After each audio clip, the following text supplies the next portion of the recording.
Well, hello, welcome, or welcome back to my channel. My name is Felicia, and today we're going to talk travel applications. So, travel apps can be helpful while you're planning travel and while you're on your trip. Today I'm going to share my 15 favorite travel applications. And all this information is going to be in the description box below for your information. So, my three favorite travel apps I use before travel are number one, Booking.com. I love Booking.com. I book all my hotels through there.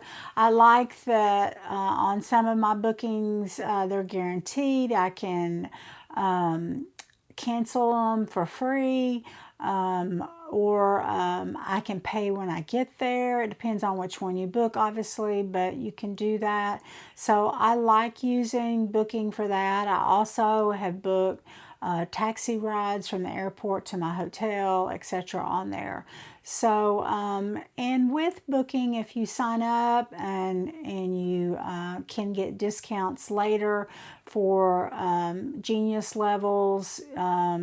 So I actually have the top level now. I think I had to book 15 hotels within 2 years, and I get 10 to 20% off.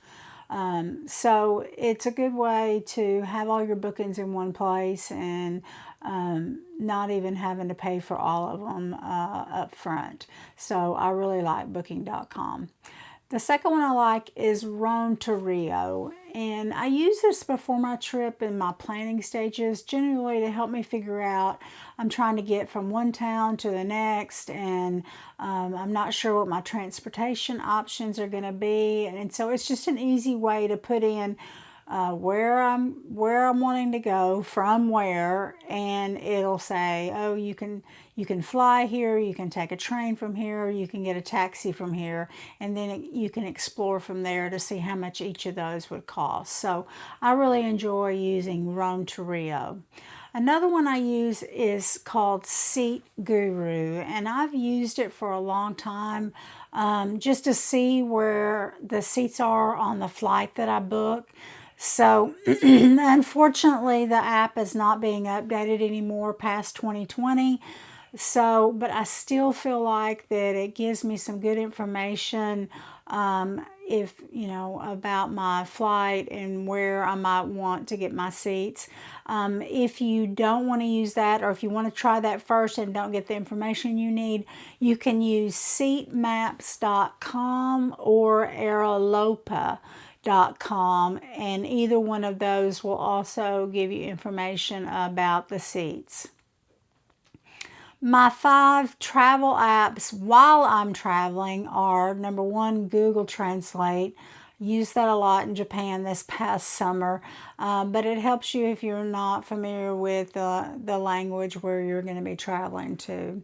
Another one that I've used is either Uber, Lyft, or in Asia, Grab, to get those cheaper car rides and to know how much you're going to be paying right up front. That's the unfortunate part about getting into a taxi.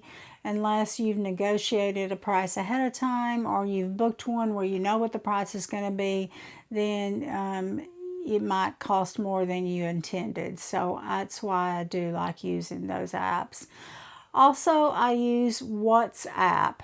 WhatsApp is for Wi-Fi calling, and a lot of foreign countries, the taxi drivers there, the people you book excursions with, etc., they all use WhatsApp, and they will contact you on WhatsApp to let you know any information about your trip. So that's really handy because it does use Wi-Fi. But for when I'm calling at home, I use Facebook Messenger.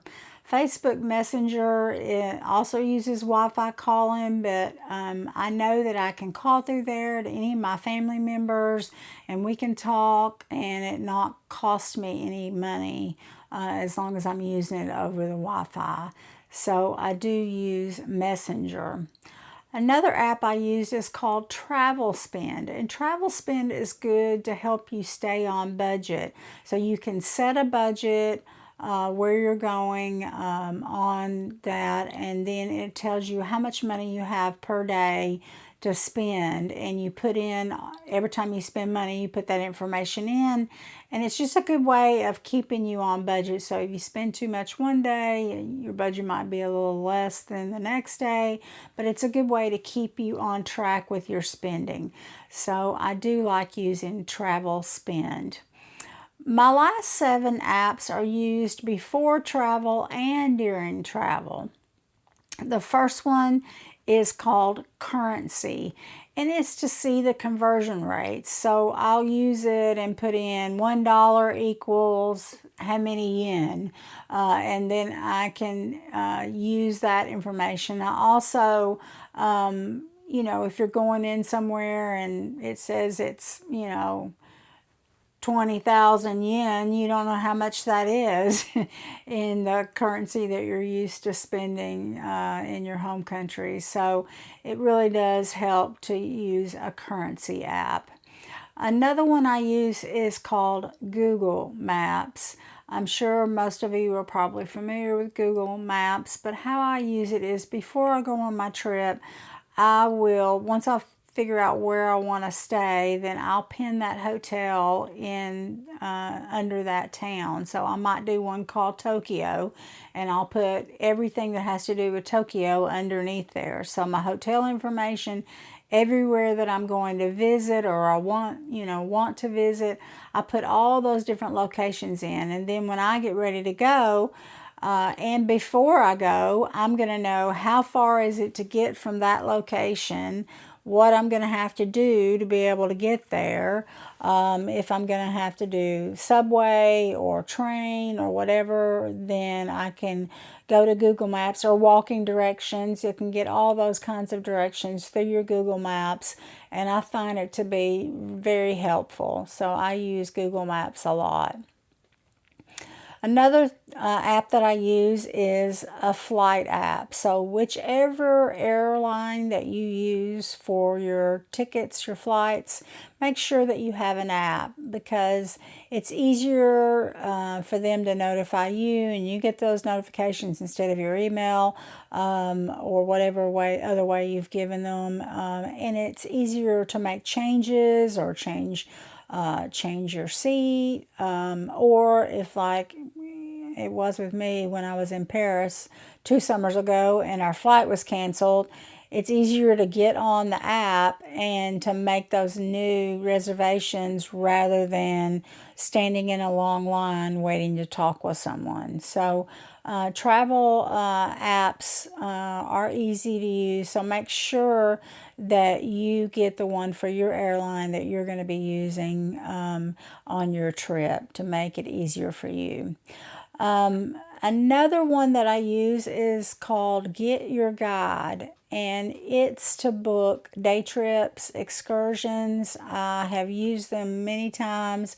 I'm happy with their service, so I have used Get Your Guide quite a bit. Another one I used this past summer when I was in Japan was called Klook. It's only for Asian countries, but when I was planning my trip to Japan, I found out pretty quickly that when I would go to the original website to book whatever tickets for something, they wouldn't necessarily always take my credit card. I had trouble getting my U.S. credit card to go through. So that was especially a problem when I was trying to get Disney tickets. I went to the Disney. I even had the Disney app. And I tried to book my tickets through that, and it just would not take my credit card. So as I got to looking into it more, I discovered Klook. And yes, there is an upcharge. It's not a lot, but they do charge a little bit extra. But you won't have any trouble with your credit card. So I booked train tickets, excursions, and Disneyland through Klook when I was going to Japan. So you might want to consider using that if you're going to an Asian country. Another app that I use is called TripIt, and it's really for your travel planning and organization to have all your things in one place. So all your tickets for everything is in one location, so you're not having to search to try to find those things. So TripIt is a good app to use when you're doing your travel planning. Another one that I've just recently started using some more is ChatGPT. Now, I don't rely on it totally because I'm still leery about where they're getting their information from and if it was a good source where they got it from. So I'll look up my own information and then I might do a little searching through ChatGPT also. One way that I found it pretty helpful recently was when my grandson and I went to Japan last summer, and or this past summer, and the first night there we were getting in like late afternoon. I had 4 or 5 hours, and I didn't want to go very far away from the hotel. So basically, what I wanted to know is, what is there to see around my hotel? Where is there a place that we can eat dinner? So I put that information into Chat GPT, and it spit out an itinerary for us, some places to see based on, I told them, my age, my grandson's age, I had a teenager with me, so obviously I wanted something that we both would enjoy doing and a cool place to eat. And it gave me all that information, and it was really cool way to do that. Unfortunately, our flight was delayed and we didn't get there until bedtime, so we didn't get to use it. But I did find that I may use that more often. Always check your sources and definitely do your research also. But I did find that ChatGPT was a cool way to do some travel planning. So those are my 15 favorite travel apps. Don't forget that they're all in the description box for you, so you don't have to remember all the ones I said. You can look at that information. Do you have any other travel apps that I didn't mention that might be one of your favorites? If so, would you put that information down in the comments for all of us to know and share information? And also, if you wouldn't mind liking and subscribing, and please come back for my next video. I hope to see you soon. Bye-bye.